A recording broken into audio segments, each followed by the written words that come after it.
Hello and welcome to Dubai for round 3 of the 2017-18 FFeM season, the third season of its kind, although we don't really count 2012 because some of the results have got lost in the ether. But anyway, it's the first time that FFeM has come to Dubai and the United Arab Emirates.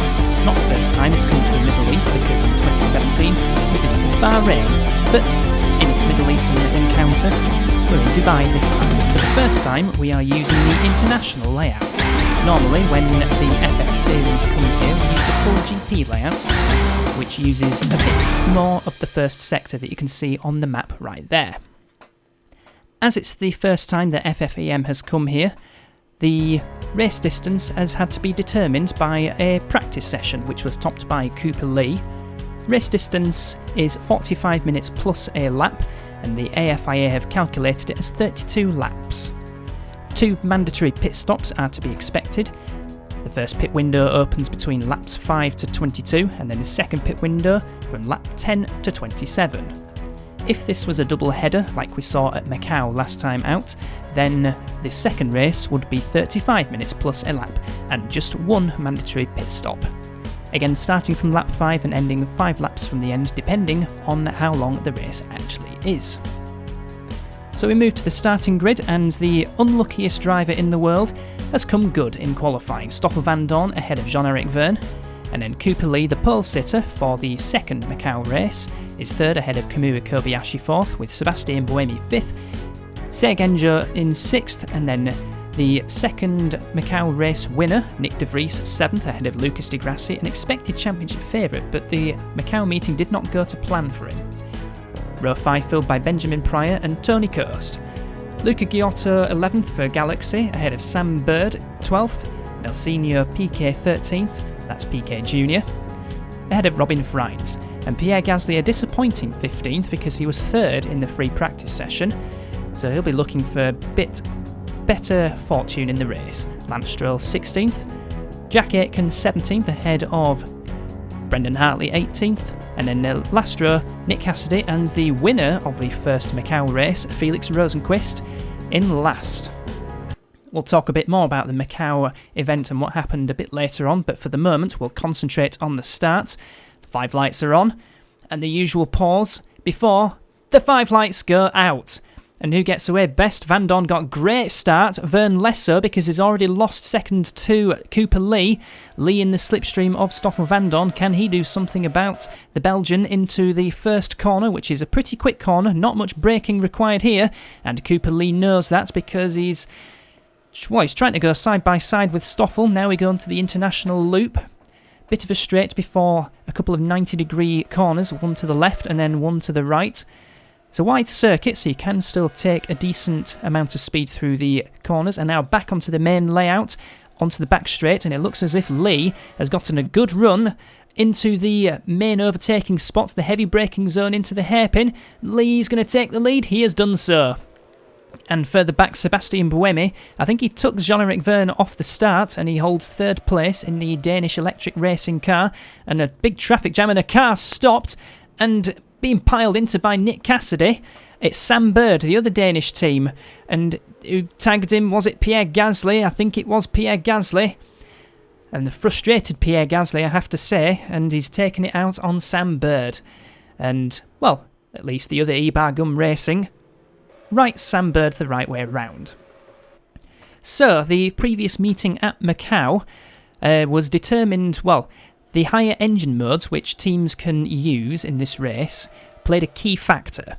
To explain a little bit about the higher engine modes, or higher powertrain modes I should say, because it's an electric series, you get 200 kilowatts of energy to play with along the 14 races of the season, and I believe you can use up to 50 kilowatts in an individual race. In Race 1, Monolith Racing System, which Vandoorne and Rosenqvist are a part of, they ran mode 4, basically 40 kilowatts of extra energy to play with, and it was a great drive from Rosenqvist actually, from 13th on the grid, to win that race. A spinner is Benjamin Pryor, more about him later on because he created an excellent bit of banditry in Race 2, But how does he lose it, or does he make contact with another driver? He lost it by himself. The rear axle locked up going into the first corner, and spin goes the Welshman. But yes, Rosenqvist won from 13th on the grid. Teammate Van Dorn could have easily won that one, because he was challenging Jean-Eric Vergne for the lead at one point, but both of them stacked it into the barriers at Lisboa Bend, and therefore, poor Stoffel Van Dorn. The catchphrase still remains, unfortunately. At the moment, he's still in second place, and Nick de Vries moving up to 5th place ahead of Jean-Eric Vergne. In the second race, it was a Team Hotpoint 1-2. Again, Mode 4 was very helpful. It might have been Mode 3, actually, that Team Hotpoint were running, but de Vries and Stroll led home a brilliant Hotpoint 1-2, and as a result, they lead the Teams Championship. But Rosenqvist's fastest lap in the first Macau race means that he leads the Drivers' Championship. At the moment, the Swede is 15th, having started last, so that's good progress from the Monolith driver. As we round the penultimate corner and into the final corner, which is reminiscent of the Coca-Cola curve from the Nürburgring. It's a fairly long right-hander that then goes on to the long start-finish straight. It's an underrated circuit, I think, and I think Willows is quite... he rates this circuit quite highly, and yeah, fair enough. I think it'd be quite good to see an FF1M race here in the future. Got two good overtaking opportunities, and it's a fairly challenging circuit to get right. Plenty of quick corners to play with. Lucas Di Grassi was pretty quick on that last lap. He is 6.2 seconds off of the race lead, which is currently being held by Cooper Lee. And I wonder what sort of engine or powertrain modes these cars are running. Well, there you can see Nick de Vries right in the slipstream of both Buemi and Kobayashi. Kobayashi trying to get up the inside of Buemi. And look at the inside of de Vries goes Jean-Eric Vergne. That was very sneakily done. I suspect that de Vries had to lift off the throttle at the back straight, having been boxed in behind Buemi and Kobayashi. And Jean-Eric Vergne, therefore, took advantage of that. Good driving from the former Andrew driver, former Tornado driver in FF1M as well. Won 2 races for the Somerset team. No Tornado in FFeM, unfortunately. I think it had been interesting to see the Apollo name return. Apollo last used in, I think, the 1998 Fantasy Auto Racing Teams Championship, and I believe the 1987 FF1M season. But Tobias is pretty content with his 2 setups in FF1M and FF2M. So this is lap 4 out of 32, and it is Cooper Lee who holds a 2.3 second lead over Stoffel Van Dorn. Lee having a good time of it in this early stage of the race, and some side-by-side action. That was Kobayashi. No, it wasn't. Who was that? Was it Sebastian? It was somebody making a move on Kobayashi. It was Jean-Eric Vergne taking Kobayashi, and I think Sergenjo taking Nick de Vries as well. So, could be possible that Team Hotpoint have turned the powertrain down, and Sergenjo has turned his powertrain up, because he's now challenging Kobayashi for 5th place, going into the hairpin at the end of the back straight. Kobayashi very late on the brakes, and de Vries under pressure from Lucas Di Grassi. Yeah. Seems to me that Team Hotpoint are running a low powertrain mode, and don't expect them to win the race from there, but you never know, they could still grab a couple of points here and there. How's the other Hotpoint doing? Lance Stroll is in 12th place at the moment, as we look at Sergenjo challenging Kamui Kobayashi, the Thrust and Bust driver. That's the newest FFeM team, a derivative of Shake and Bake. And they've got Kobayashi and Brendan Hartley. Brendan Hartley way down in last place. He's not had a good time of it so far. Into the final corner, as we are on board with Lucas Di Grassi. It's Sergenjo. Teammate Lucas Di Grassi didn't have a good time of it at race 2 in Macau. All because of Benjamin Pryor. So, what happened was, Benjamin Pryor had a run on Cooper Lee going into the final corner, R bend, but he was pitting at the same time. Oh, lock up from De Vries as he loses 7th place from Di Grassi. And yes, Pryor was pitting at that lap, but where the pits are situated at Macau, they're on the outside of R bend, and Pryor was on the inside of Lee going into the final corner, and then decided he was going to pit and as a result he sort of boxed Lee in and effectively T-boned him, sandwiched him into the barriers. Very, very bad driving from Benjamin Pryor, and it created a little bit more mayhem at the expense of Rosenqvist and Lucas di Grassi. So, 10 out of 10 for banditry for Benjamin Pryor. Back to the action, and as we saw earlier on, di Grassi overtook De Vries at the start of the lap. And there's a bit of a queue forming behind Jean-Eric Vergne, who lost 4th place to Kobayashi somewhere on this lap. And now Vergne under pressure from Segenjo, the Chinese driver who recently won an FF2M Asia Series Championship, I think the last one of its kind, 2016 to 2017. So that's a good little tonic for the Chinese driver from Zhuhai. Not too far away from Macau, actually. Into the pits very early is Sebastian Buemi, as we are on board with Segenjo challenging Jean-Eric Vergne into the first corner. So Buemi blinking first, getting his first pit stop out of the way very early. And you can pit as late as lap 22 for your first pit stop, and as late as lap 27 for your second pit stop. Earliest you can pit for your second round of pit stops is lap 10, so theoretically Buemi can pit again on lap 10 and go to the end of the race, but the risk of pitting early, of course, is that you go into traffic. So I'm not sure how well this strategy is going to work out, and how well is this 3-wide moment almost going to be between Vergne, Segenjo and Nick De Vries.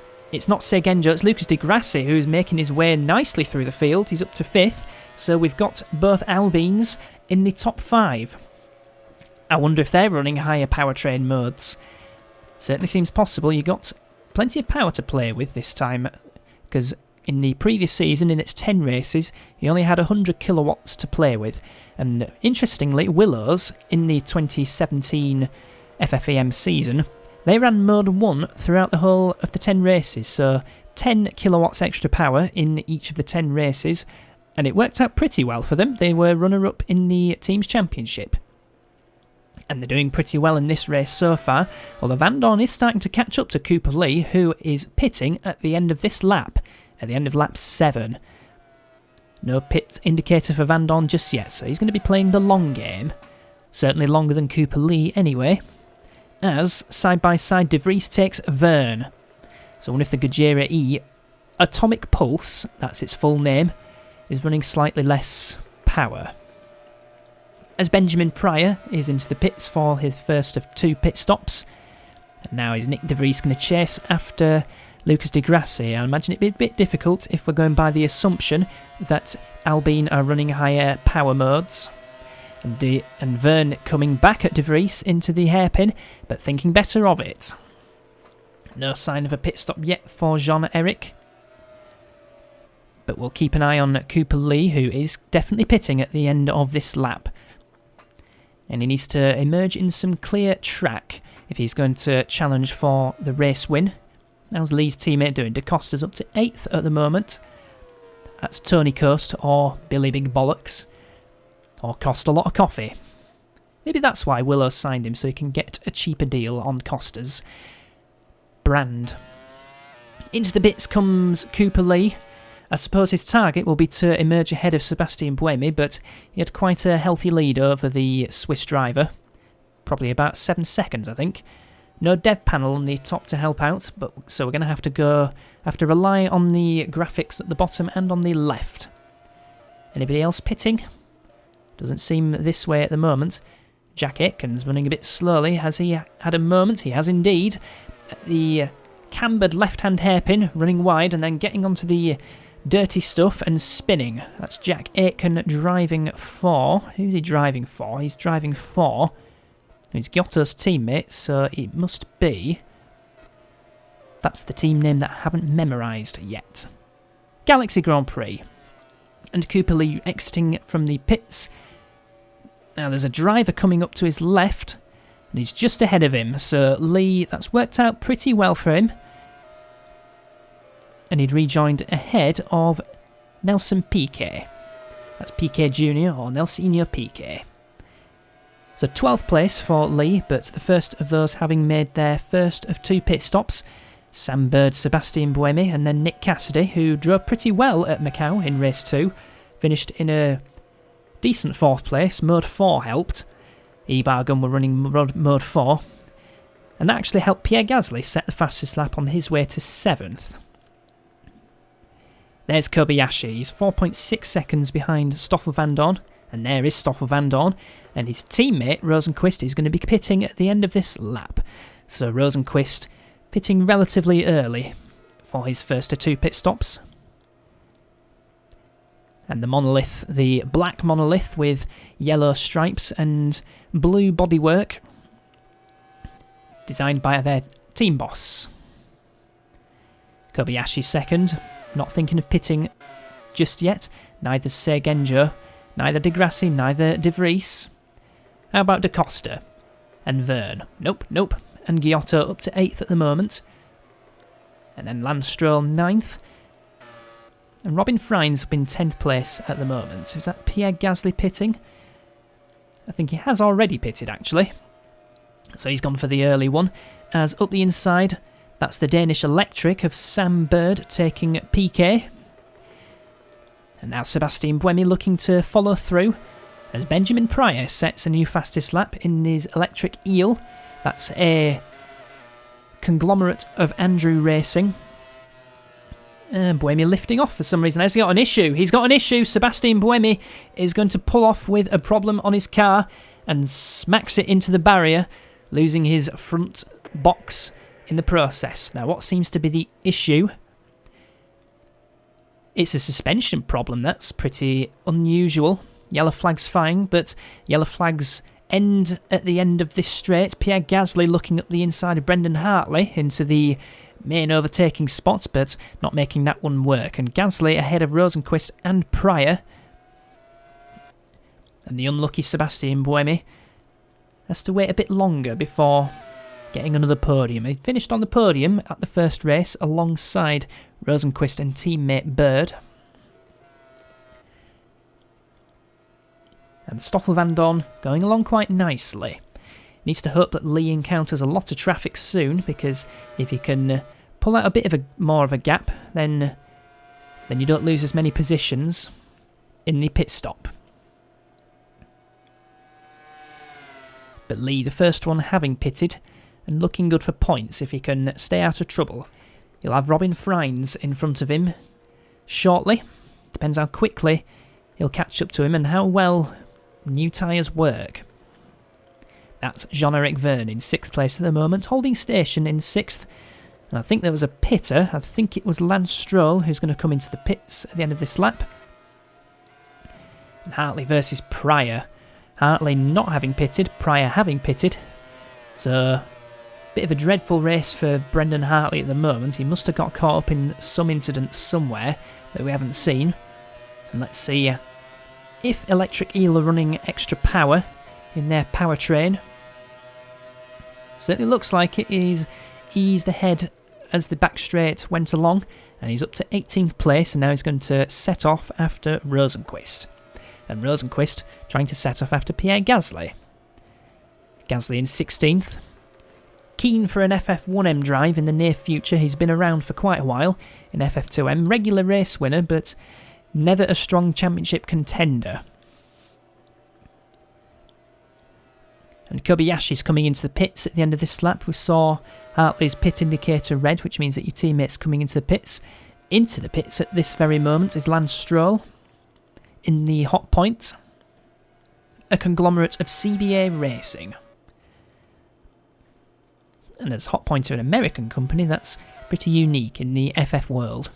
Kobayashi definitely coming into the pits at the end of this lap. Now what can he do in relation with Cooper Lee, who has got ahead of Robin Freins somewhere? So Lee on the move, making good use out of his new tyres. That is Da Costa we were looking at there, ahead of Luca Giotto, who's in 8th place, just 0.8 of a second behind Da Costa. So Luca Giotto running quite well in the Galaxy. As we've got 3 more corners before the end of the lap, but 2 more corners before the pit entrance. As you can see, Kobayashi late apex through the long left-hander. It's nice and cambered in real life. And to the right, to the inside, goes Kobayashi over the AstroTurf. They need to mow the lawn a bit to the owners of the Dubai Autodrome. But anyway, it doesn't seem to affect the drivers too much. So let's see how good Kobayashi's pit stop is, as he goes into his box, filled by about 20 thrust and bust mechanics, as they top up something on the left, put on some new tyres, and away in 6.2 seconds goes the popular Japanese driver. Never won an FF1M race, unfortunately. Got many podiums, though, with Pedersen and Gajera. Any cars to the left? There's one emerging, and it's Nelsinho Piquet. So Kobayashi rejoins in 12th place behind the Brazilian, and 4 places behind Cooper Lee. So Lee really made use out of his new tyres. Now, can Kobayashi make use out of his new tyres as he exits the corner into the back straight, exiting the international loop back onto the main layout, and alongside goes Kobayashi alongside Piquet, and moving up to 11th place almost immediately on his outlap goes the Japanese driver. Now, Nick Cassidy is next up to challenge Piquet. Can't quite remember how much extra power Ibargum are running, if they are running any extra power. Maybe that could be a graphic in the near future along on the left hand side of the tower. Instead of pit, it could just be mode. Is anybody else pitting at the end of this lap? Well, Van Dorn and Segenjo aren't pitting, and there's some action going on between Da Costa and Lee. It's Da Costa coming into the pits, actually. So Lee had already made up that position, and now he's going to make up some more drivers in the pits, and he's going to try and overtake Giotto going into the first corner. Is Lee going to outbrake him on his new tyres, or is Giotto going to hang on round the outside? He is certainly hanging on, but Lee properly side by side. Now, can he be later on the brakes into the left? Nope, he's having to back out of it for the moment. But I'm pretty sure he'll get him coming onto the back straight. You better be careful, because Robin Freins is lurking large. He's right on Lee's 6, but Lee's in the slipstream of Giotto, and he's getting alongside at the back straight into the right-hand hairpin, and Lee takes another place. He's looking good, is Cooper Lee. Making his way through the traffic very, very nicely. His next one is Jean-Eric Verne, then Lucas Di Grassi, then Segenjo, and then once Van Dorn comes into the pits, then I'm sure Cooper Lee will be retaking the lead. But he was one of the early pitters, and his tyres may not be that good in this middle stage once everyone else has made their first pit stops. Or Lee could make his second pit stop early to try and make use out of these new third set of tyres. Who knows? That's the beauty of these mandatory 2 pit stops with a very wide window to play with. You just never know when they're going to pit. I think Segenjo's in the pits, indeed he is. That's confirmation on the screen right there. But none of the others top 3 tempted just yet. Giotto under pressure from Freins, side by side, and Freins is going to pit at the end of this lap. So he'll make use out of that if he overtakes Giotto, which he does, into the first corner, as Kobayashi sets a fastest lap of the race in the thrust and bust. Where did Kobayashi qualify, actually? He was 4th on the grid, but he has already pitted. Any of the top 3 going to pit? Well, let's find out. At the end of this lap, Stoffel Van Dorn does continue to lead, but I'm sure Cooper Lee will be retaking that once the top 3 make their first pit stops. I think of the remaining ones still yet to pit, we've got Nick Cassidy yet to pit, and he's under pressure from Piquet. Going down the back straight, is Piquet going to outbrake the Kiwi into the... Oh, there's a bit of contact between the two. And that seems to cost Piquet a bit of time. Now he's got Da Costa all over him. Both Cassidy and Piquet yet to pit. And Jack Aitken and Brendan Hartley also yet to pit. And Piquet under pressure from Tony Coast. No pit stop from Stoffel Van Dorn just yet. Is Di Grassi pitting? I'm not sure if he is. 9.4 seconds off and side by side through there. Good effort from Da Costa, although I think he had a bit of a moment on the left-hand kink before the cambered hairpin. Frines coming into the pits, Giotto carrying on for at least one more lap, and Kobayashi moving up to 6th place. As Nick De Vries sets a new fastest lap on his new tyres. And he's back into the points. Nick Cassidy running in 11th place at the moment, having yet to pit. Make that 10th because Robin Frines was in the pits. This is Cassidy's first season in FFeM. And I'm trying to think who else is in their first season. Pryor's definitely in his first season. I think Bird might be in his first season. I might be wrong. No, it is not. Bird was an Ebagum driver last season, alongside Charlotte Plectrum. Neither driver won a race, though they got featured quite heavily in the points, which helped EBG to 3rd in the team's championship. For a while, they were actually leading it thanks to their consistency, but then they've really fell off at the last meeting. In fact, it was from Montreal Race 2, the 8th race of the season, where Ebagum's form really dipped. That was a race that was put in at the last moment, and the engine modes the powertrain modes had already been decided then, so that's what caught Ebagum out.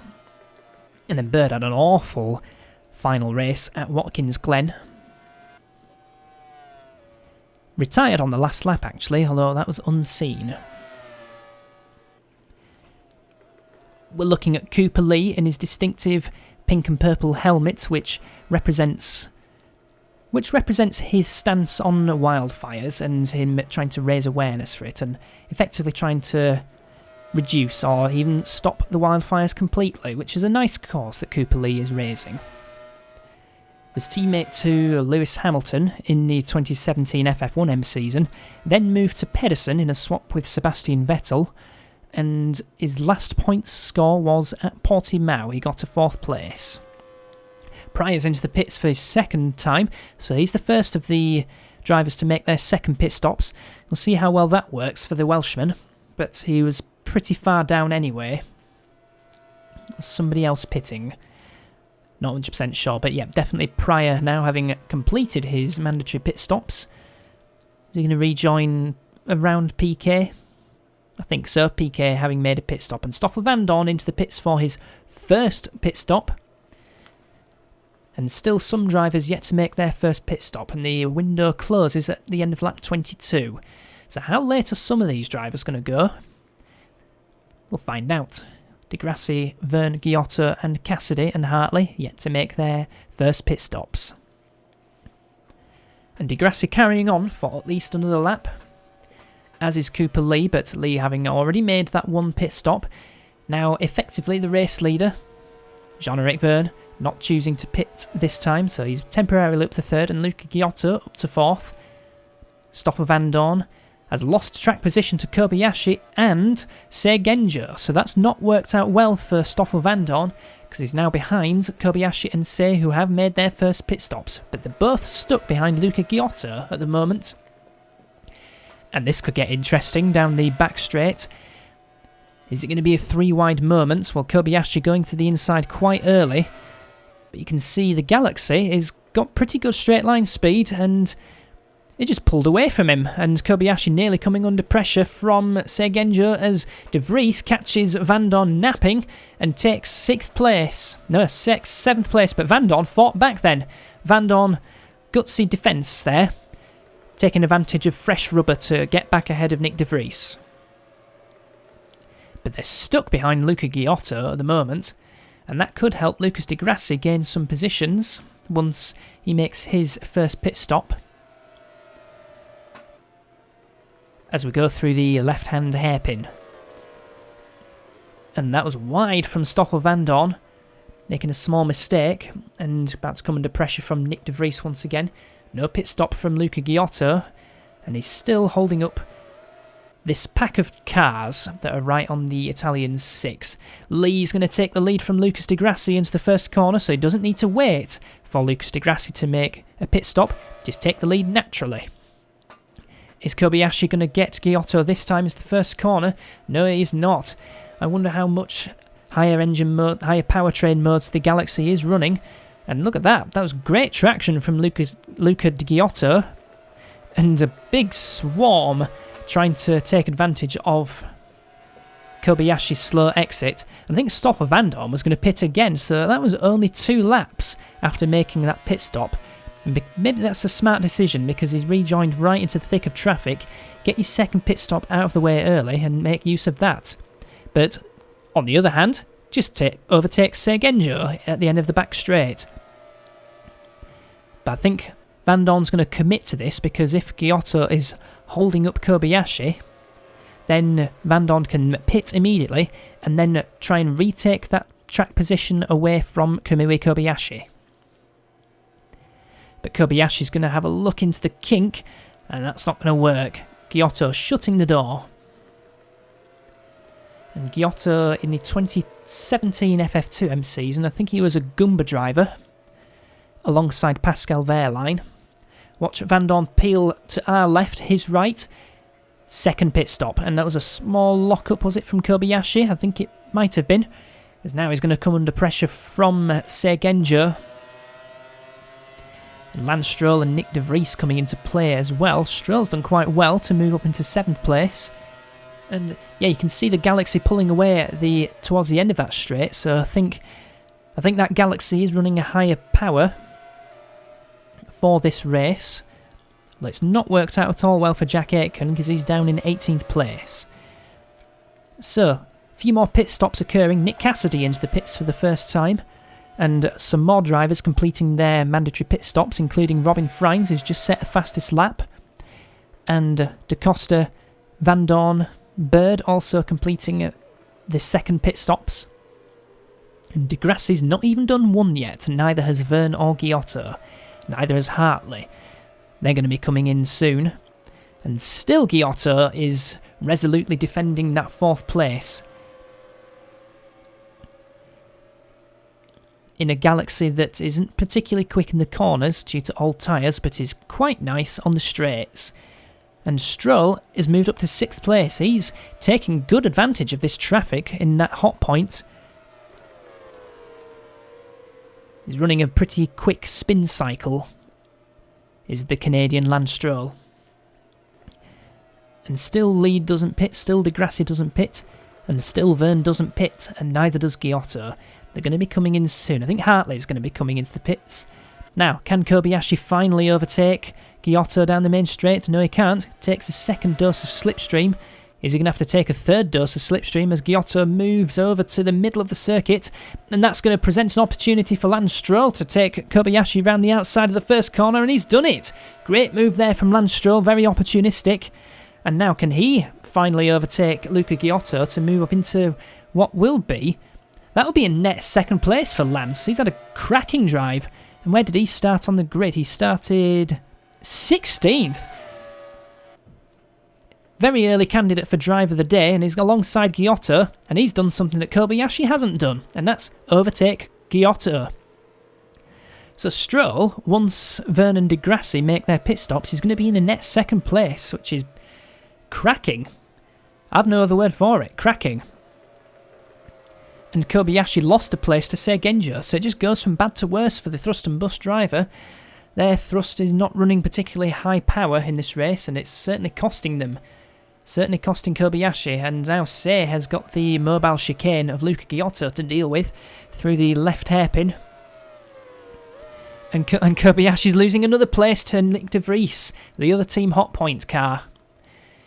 So yeah, Kobayashi very, very frustrated and very, very, very fed up of his car lacking that extra power as De Grassi finally makes his first pit stop. So the last to make their first pit stops will be Verne and Giotto, and they must pit either at the end of this lap or the end of the next lap. And is that Seigenjo having a look at Giotto into the first corner and not making that one stick? De Grassi losing places thanks to being in the pits. And Giotto is coming in at the end of this lap, as is De Vries, as is Piquet, I think, because Verne's pit indicator is red. So Verne's going to be pitting at the end of the next lap, which will be the last of the pit windows. And now, Seigenjo challenging Luca Giotto down the back straight. Can he do it? Well, he's side by side, and can he get a good exit, good traction out of that corner? Or is Giotto going to fight back? No, he can't. His tyres are old, but he's going to be getting rid of them at the end of this lap. He's fighting back. Very brave. And that was Kobayashi having a big lock-up in the background as he seeks to regain lost places. And De Vries having a look through the left kink, but that door's only going to be slammed in the Dutchman's face. And in fact, De Vries is going to be pitting at the end of this lap. So Van Dorn, having made both his pit stops, should be taking advantage of this once all this lot make their pit stops. That's 1, 2, 3. Was that Seguenja and, well, Stroll's going to be taking the lead because Lee is in the pits for his second pit stop and Stroll is overtaking Jean-Eric Vergne for position. Now, Vergne must pit at the end of this lap or he could risk disqualification. I'm not sure if that's actually in the rules, but you never know. Lee rejoining in some nice clear track and looking very strong for the race win, I have to say. So Stroll leading the race at the moment because he'd overtaken Jean-Eric Vergne for the temporary race lead. I have no idea where Jean-Eric Vergne's going to finish because his strategy has not worked. That's Robin Freins we're looking at, Da Costa, then Gasly and Seguenja. Gasly needing to make his second pit stop, whereas all the cars around him have made their second pit stop. So somehow don't think Pierre Gasly is going to be challenging for points in what it was a very bad qualifying session for Ibargum with Gasly and Hart and Cassidy way down the order. And it doesn't look as if they're running that much in terms of extra power. Maybe mode 1. So Ibargum not looking at points as Gasly locks up. As he's under pressure from Seguenja, who himself is going to come under pressure from Nick De Vries. Slow exit out of that particular corner for Seguenja. And he lost a position to Nick De Vries. That was the result. And Nick De Vries has got to lose a position to the opportunistic Benjamin Pryor through the left-hand hairpin. That was a good move from the Welshman, but can he hold on to it through the penultimate corner? Yes, no, maybe. I don't know, can you repeat the question? Through the Coca-Cola curve and late break for Seguenja helps him keep that position from Pryor. Good scrap between these two. And in fact, that's Luca Giotto coming up to both of them. But Giotto needs to make another pit stop, as exiting the pits that was Kobayashi, down to 8th place temporarily. He'll regain that at the expense of Pierre Gasly and Jean-Eric Vergne, who has finally made his pit stop, so no disqualification for the Gajera E Atomic Pulse. Some brake lockups going into that left-hand corner, and then exiting the international loop. Gasly's under pressure, and Vergne's under pressure from Freins. Freins taking advantage of the fact that Vergne has just made a pit stop, and still Kobayashi can't overtake on the straights. And that was Seguenja coming back at Benjamin Pryor. But Benjamin Pryor hanging on to that one. And Pryor had actually overtaken Seguenja, I think at the start of that lap, as Gasly locks up his right front tyre going into that right-hand corner. Somewhere around the middle of the lap. So we're waiting for Lance Stroll to make his second pit stop. Once he does, I think he should rejoin ahead of Robin Freins. In fact, Freins has had a good race. He's made his way nicely through the field from 14th on the grid, using his pit strategy very well. And he's on course for a podium finish. Possible podium finish if Stroll rejoins behind. And Jean-Eric Vergne looking to challenge Freins actually, but Vergne does have a second pit stop to make and he's going to be making it at the end of this lap. So 2 laps after making that pit stop, he's going to be pitting again. And what have we got? Kobayashi versus Gasly into the first corner, but again, the lack of higher power mode costing Kobayashi dearly, as he is being chronically held up behind Pierre Gasly. And Gasly, that was great traction and great run through that left-hand corner. Makes me wonder if Kobayashi has an issue, but no, doesn't look like it. But he is under pressure from Nick De Vries down the back straight, and De Vries is going to get alongside and outbrake the Japanese driver. And once again, Gasly locking up, and then lock up there. That was from Seguenja, I believe. Certainly one of the two Alpines anyway, as they are stuck behind the Gasly Express. And near contact as we look at... Now what's happening here? This is Da Costa, and I think he's going to overtake Jean-Eric Vergne for 5th place. Down the back straight and into the right-hand corner, and taking 2 positions, I think, because Da Costa taking Robin Freins as well, but Freins getting good traction coming out of that hairpin into the left, and Freins hanging on to that 4th place. But that is presenting the opportunity for Lance Stroll to rejoin ahead once the Canadian makes his 2nd and final pit stop. Now, how is that gaggle behind the Gasly Express? It's pretty lively, and Nick De Vries is looking to get up the inside into the kink, but not making that one work. It looks like the locking brakes into that left, but in fact it's the brake marker board that they are going past.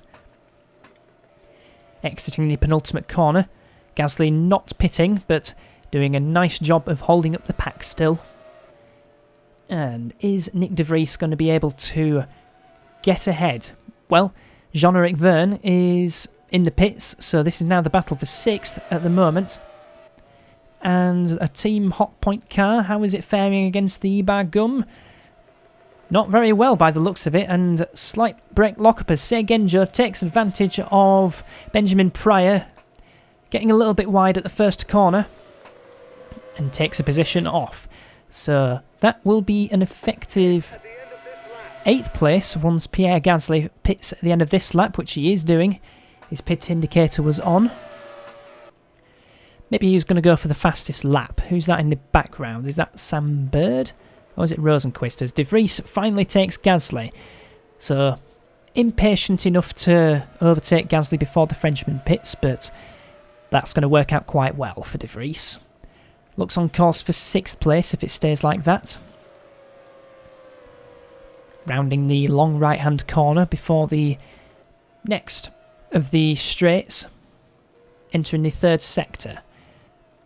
Stroll not pitting just yet, but he is going to be pitting at the end of this lap.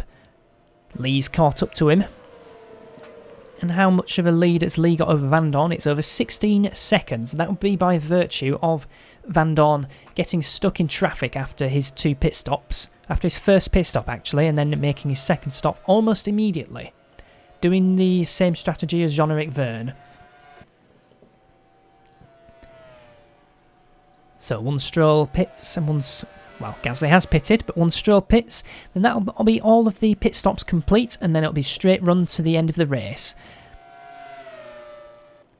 And Cooper Lee not bothering with waiting for Stroll to come into the pits because he's got such a good run through the back straight that he's going to outbrake the Canadian into the overtaking spot. Somebody did lock a brake, I just saw going into the first corner before we switched to that replay of Lee's overtake for the lead. Might have been Kobayashi, it might have been Pryor. And you can see Kobayashi under pressure from Seguenjo. Now this should be a slam dunk if Thrust and Bust aren't running that high engine powertrain extra modes. But no, he backed out of that one, did Seguenjo. But Di Grassi did not back out of his overtake on Benjamin Pryor because he's up to 9th and looking to try and get points. Should be seeing a message coming on these screens soon, something to do with Lance Stroll. As Lee starts his 27th lap, there it is, Lance Stroll into the pits. Is he going to rejoin ahead of Robin Freins? That's the key one. If he does rejoin behind, then he should still be quick on new tyres. Because in the mandatory pit stops, you do change tyres. Out of the pits in 6.9 seconds goes the hot point onto his final spin cycle. Off goes the speed limiter. I think it's about 80 kilometres an hour. And to the left, that was Freins going through. So Stroll's going to have to take this podium off of the electric eel driver. A former Andrew driver, actually, in FF1M. In the 2013 season, and he got a points finish, I believe it was at Spa, but I might be wrong on that one. Through the long first corner, which opens up at the exit, and lock up from Seguenjo as he looks to try and catch up to Kobayashi, but instead that's going to have the opposite effect because he's under pressure from Lucas Di Grassi on the back straight. And how good is the slipstream effect, and how good is the higher powertrain modes. Well, it's identical between teammates, but De Grassi's going to take 8th place off of his Chinese teammate as Rosenqvist overtakes Benjamin Pryor for 10th place. I think Pryor's starting to struggle on older tyres now because he was one of the first, I think he was the first to make his second pit stop. And whilst it got him up the order a little bit, he's now out of the points. Briefly on board with Lance Stroll for a moment as he chases Robin Freins for 3rd place. That is a lap Brendan Hartley ahead of the electric eel driver. Van Dorn somewhere ahead of these two. Only 5 seconds actually ahead of Robin Freins as Stroll's in the slipstream. He should use his new tyres pretty well coming through the first 3 corners. Here's the first of those 3, the first corner. Don't think it has a name. Onto the international loop. And yeah, he used his grip advantage very well there. And he's going to use his power to some effect, depending on how much each of these teams are running. But slipstream. And it looks pretty similar. Pretty similar power outputs, but new tyres, is it going to do the trick? Well, the side-by-side through the right-hand hairpin. Is Stroll going to get good traction? Is he going to hang it round the outside of the left? Freins hangs on for the moment. And was that a move in the distance? It's Pryor losing places to Rosenqvist and Bird. So Pryor really struggling now on his older tyres. Stroll looks up in the inside at the kink, but not making that one work. Next opportunity on the main straight at the start of lap 29, which Lee is already at. And Lee has got nearly 20 seconds over Stoffel Van Dorn. Is it going to be 20 seconds once the Belgian crosses the line? It's 18.8 seconds, so Lee pacing himself. And looking good for a race win. And Van Dorn was a second quicker than Freins at that lap. At the last lap, because Freins was having to defend vigorously as he is doing now. For the final podium spot. Stroll looking for 2 podiums in a row. And further back, they're pretty spread out now. Da Costa's made his way up the order. In fact, De Grassi and Sergenjo are having a great scrap for the final point. And Sergenjo had actually got ahead of De Grassi at some point, but now De Grassi's going to retake that one into the first corner. He'll be on the brakes where he did it. And the replay confirms indeed just that. So De Grassi back up into the points, but the reigning champion would have expected more from his first few races. Myself, personally, I was expecting De Grassi to be championship favourite because of his Support Series pedigree. Was an FF1M driver at one point, or a few points.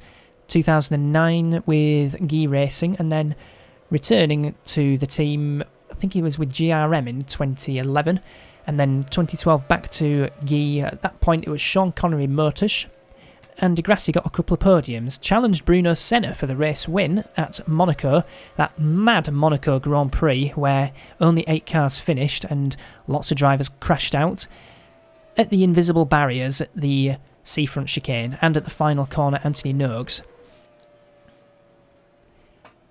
Stroll versus Freins continues, and both have lapped Brendan Hartley now. So it's just a straight fight between these two now. Has Stroll got a good enough run out of the final corner? I'm not sure if he has, and Van Dorn was half a second quicker on that lap compared to these battling duo. And it's that Da Costa under pressure from De Vries in the background. It is. De Vries looking for 5th place, looking to make it 2 hot points in the top 5, and he's got that. Hot point having a good race. Where did De Vries start, actually? He started somewhere, I can't quite see, 7th. But Stroll having started 16th and up to 4th, that is a great drive. Now is Stroll challenging Freins into that corner? He is. And Lance Stroll alongside. He's got a better overlap into the left-hand corner, but Freins not giving that place up. Now, Stroll has got the inside, nearly contact between the two, nearly merging, and somehow Freins hangs on. And Stroll's got a few more opportunities, though, to take that podium off of the Dutchman. He won't do it into this kink, but he's going to have a look anyway. And sensibly backing off. And, well, he's slowed down quite a bit and Hartley retaking that lap off of him, so... yeah, Stroll losing out quite badly. Now, Nick de Vries is going to put the Canadian under pressure. But the Canadian's going to retake Hartley going into the final corner, so that's really badly compromised Stroll. Far too much caution going through that kink. And further back is Di Grassi behind Kobayashi for 7th place. Well, he's not that far behind. We could have a battle for 7th soon between Kobayashi and Di Grassi, but Di Grassi himself, once again under pressure from Seigenjo, and alongside into the first corner, continuing the good scrap that these two are having, good respectful racing between these two. Di Grassi holds on for the moment. And these two need to work together because there's more points on hand if Kobayashi is struggling with a lack of power. But I don't think Sei is going to listen as Stroll once again up the inside at the right-hand hairpin. Now, can he get better traction this time through the left? Far too wide, and Freins once again hangs on. And now De Vries, he's going to try and take advantage of that through the final sector. Not quite. And Seigenjo overtaking Di Grassi as well. These last few laps are building up quite nicely. Battle for third, three-way battle for third. Could be a four-way battle for third, depending on how hard the trio battle, and if Da Costa can get past Hartley pretty quickly. And it could be a three-way battle for 7th as well, between Kobayashi, Sei and Di Grassi. And further back, we got Rosenquist in 10th, Bird 11th, Pryor 12th, Verne down to 13th, so his strategy really not working out at all. Because he's out of the points, a long way out of the points. Giotto 14th, Gasly 15th, Cassidy 16th, PK, Aitken and Hartley competing the remaining runners. Buemi having retired with suspension problems. Up the inside at the first corner, and Stroll gets it this time, and Freins locking up in the process, and now he's going to come under pressure from Nick de Vries. Are we going to have two hot points in the top 4 to strengthen their championship campaign? To strengthen their already strong championship campaign. And De Vries has got a run on Freins on the back straight. Now he's going to have to be pretty brave on the brakes into this corner because this might be the last opportunity to take a position. And De Vries challenging, but not quite. But we're going to have to switch to Cooper Lee because he is on his way to a splendid victory, a well-controlled one as well. And Cooper Lee exiting the final corner, and the Australian is an FFeM winner. And Willows E wins for the first time this season. Further back we'll be seeing Stoffel van Dorn getting some nice fortune. Couldn't convert his pole position because Cooper Lee was just too quick in that race, but he'll get a nice 2nd place. I'll just wait for confirmation of that, but I'm pretty sure Van Dorn will be safe in 2nd, and Lance Stroll will be taking a superb 3rd from 16th on the grid in that hot point. Driver of the day in my view, to go from 16th to 3rd. And this battle for 4th decided at the line in the favour of Robin Freins.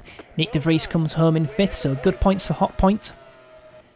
Some hot points for hot point.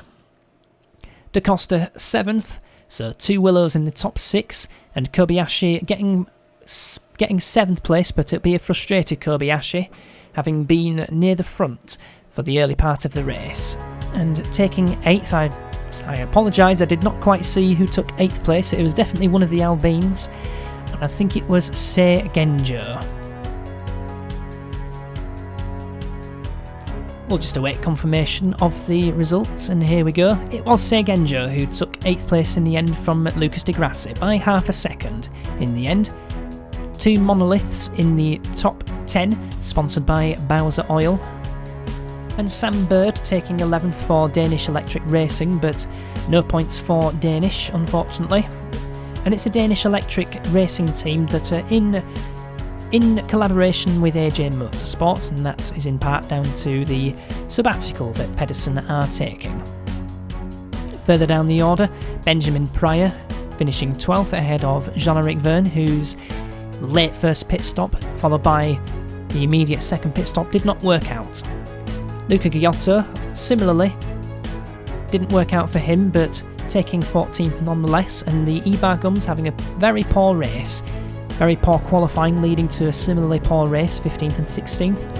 And then the remaining runners, PK, Aitken, Hartley. Sebastian Buemi suffering suspension issues, and the point for fastest lap going to Cooper Lee. So he takes the lead of the championship ahead of Nick de Vries. Nick de Vries tied with second, with Stoffel van Dorn for second on 16 points, but de Vries having won a race means that he is ahead on countback. Lance Stroll going up to 4th in the other hot point, and Rosenquist in 5th in the other Bowser Oil Monolith RS. Bird 6th ahead of Fryans 7th, Kobayashi 8th ahead of Buemi, Cassidy and Gasly completing the top 11. And in fact it is just a 1 point lead that Team Hotpoint have over Monolith, 30 points to 29, and Willows move up to 3rd, Willows E move up to 3rd. Ahead of Danish Electric, E-Bar Gum, Thrust and Bust. Every team has scored points, and of the remains, Electric Eel, Albine, Gajera E and Galaxy. So that was an interesting race for the third round of the FFeM season, and we'll be moving over to Singapore for the return of the Singapore Special. That is the race that's held in this universe on New Year's Eve, regardless of the day. So we shall see you for then.